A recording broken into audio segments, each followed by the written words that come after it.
angeben kann, wo man sich befindet. Ja? Die meisten haben immer GPS dabei, das ist natürlich optimal. Da kommt im Umkreis von 50 Meter einmal alles weg. Alles wegräumen. Dann stellt sich eine Person so hin, das sieht aus wie ein Y. Das heißt Yes, ja, ich brauche Hilfe. Und wenn er dann so zeigt, der Pilot, dann hast du alles richtig gemacht. Ja. Auch ganz wichtig.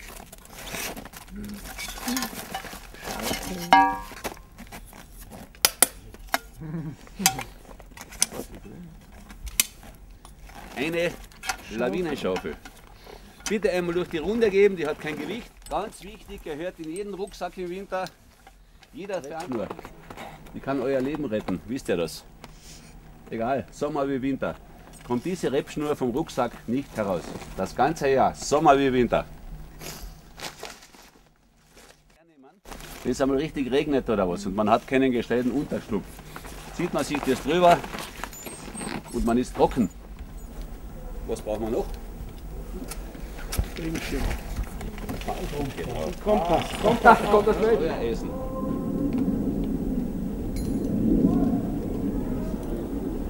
Keine Idee. Keine Ahnung, ich zeig's euch.